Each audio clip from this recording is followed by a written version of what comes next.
ഞാനിപ്പോൾ നിങ്ങളെക്കാട്ടിലും ശമ്പളം വാങ്ങിയാൽ നിങ്ങൾക്ക് എന്നോട് അസൂയ ഉണ്ടാവുമോ? അല്ലെങ്കിൽ ഞാൻ നിങ്ങളെക്കാട്ടിലും ഫേമസ് ആയി അപ്പോൾ നിങ്ങൾക്ക് അസൂയ ഉണ്ടാവുക?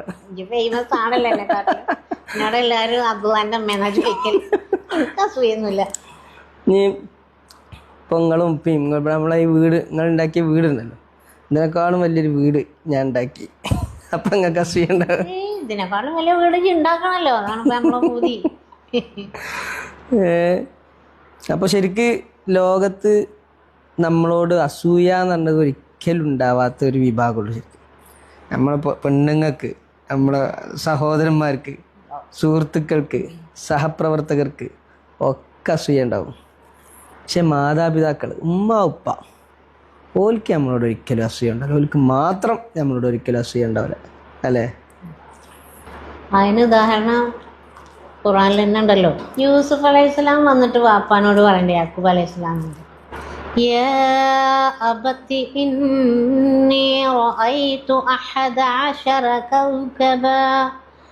أحد عشر كوكبا والشمس والقمر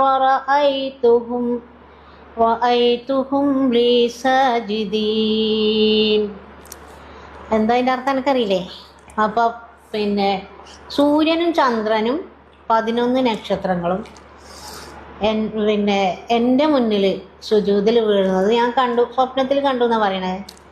അപ്പോൾ വാപ്പ പ്രവാചകനാണ്. വാപ്പക്ക് ശരിക്ക് യൂസുഫ് അലൈഹി സ്വലാമിന് അന്ന് അതിൻ്റെ വ്യാഖ്യാനം അറിയില്ല, കാരണം കുട്ടിയാണ്. വാപ്പക്ക് ശരിക്കും അറിയാം ഈ മുന്നിൽ നിൽക്കുന്ന കുട്ടി എന്നെക്കാളും വലുതാവാനുള്ളവനാണ്, എന്നെക്കാളും വലിയ നബിയോ, എന്നെക്കാളും വലിയ പ്രവാചകനാവാനുള്ളതാണ്. അതായത് ഞാനും ഒരാളെ മുന്നിൽ സുജൂദ് ചെയ്യാന്നൊക്കെ പറയുമ്പോൾ അയാള് എന്നെക്കാളും വലിയവനാവണല്ലോ. അപ്പോ വാപ്പാക്ക് അസൂയ ഉണ്ടായില്ലല്ലോ. അതിൽ പിന്നെ ഇതിൽ രസകരം, ഇപ്പൊ സൂര്യനും ചന്ദ്രനും നക്ഷത്രങ്ങളും എന്ന് പറയുമ്പോൾ നക്ഷത്രങ്ങൾ 11 സഹോദരങ്ങളാണ്. ഈ 11 സഹോദരങ്ങളും ഇവരുടെ മുമ്പിൽ സുജൂദ് ചെയ്യും. പിന്നെ സൂര്യനും ചന്ദ്രനും വാപ്പയും അതായത് ഈ യാക്കൂബ് നബിയും ഭാര്യയും മകന്റെ മുമ്പിൽ സുജൂദ് ചെയ്യും. ഇത് നല്ല രസമുള്ള ഒരു തഫ്സീറിൽ എന്താ വെച്ചാൽ, ഇവിടെ ആരാണ് സൂര്യൻ, ആരാണ് ചന്ദ്രൻ? ആരാ? സാധാരണ നമ്മള് സൂര്യൻ വാപ്പയും ചന്ദ്രൻ ഉമ്മയെന്നായിരിക്കും. അങ്ങനെയല്ല. എന്നാല് വ്യക്തിബന്ധങ്ങളുടെ കൂട്ടത്തിൽ ശരിക്കും വാപ്പാനെക്കാട്ടിലും സ്ഥാനം ഉമ്മാക്കാം. ഇവിടെ സൂര്യൻ ഉമ്മയാണ്, ചന്ദ്രൻ വാപ്പയാണെന്നുള്ളൊരു തഫ്സീറിൽ കാണാൻ പറ്റും. അപ്പോൾ ഏതായാലും പിന്നെ നമ്മളെ വിഷയം, അപ്പോൾ ഞാൻ എൻ്റെ കുട്ടീൻ്റെ മുമ്പിൽ സുജൂദ് ചെയ്യേണ്ടി വരും. അത്രയും വലിയ മകനാവാൻ പോവാണ്, അത്രയും വലിയ ആളാവാൻ പോവാണ്, അത്രയും വലിയ നബി ആവാൻ പോവാണ്. പക്ഷെ അപ്പോൾ വാപ്പ എന്താ പറഞ്ഞത്? ഞങ്ങളെ പേടിച്ചില്ല. ഉമ്മാനോട് പറഞ്ഞു കുഴപ്പമില്ല, എന്നോടും പറഞ്ഞു കുഴപ്പമില്ല.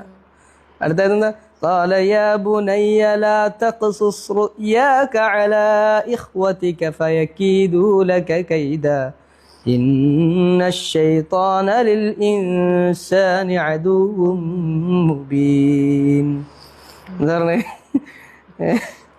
നീ സഹോദരങ്ങളോട് ഇത് പറഞ്ഞു കൊടുക്കരുത്, അപ്പോൾ അവര് നിനക്കെതിരെ കുതന്ത്രം പ്രയോഗിക്കും.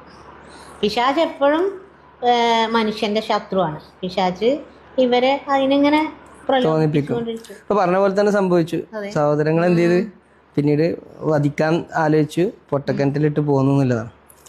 ഈ ആയത്ത് അവസാനിപ്പിക്കുന്നതിൽ രസമുണ്ട്. സഹോദരങ്ങളുടെ കുതന്ത്രത്തെ പറ്റി പറഞ്ഞിട്ടും ആയത്തിൽ പിന്നെ പോലും മോശക്കാരാന്നല്ല പറയുന്നത്, ശൈത്താൻ പ്രശ്നക്കാരനാണെന്ന് പറഞ്ഞു.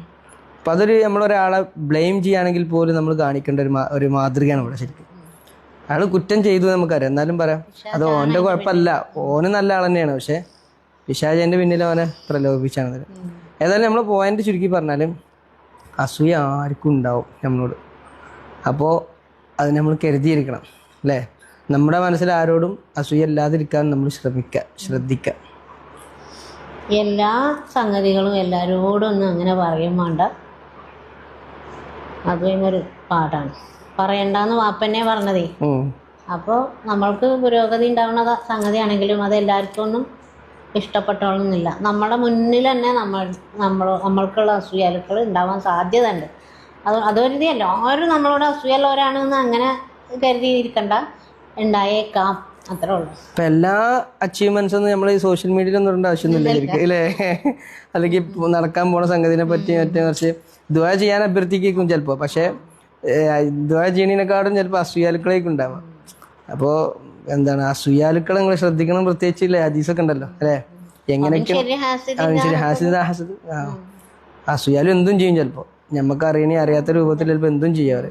അപ്പം അതൊക്കെ സൂക്ഷിച്ച് നമ്മൾ നമ്മുടെ അത്രയും ഗുണകാംക്ഷികളായിട്ടുള്ള ആളുകളോട് മാത്രം വരുന്ന പദ്ധതികളെ പറ്റിയൊക്കെ പറയാം, പ്രാർത്ഥിക്കാനൊക്കെ.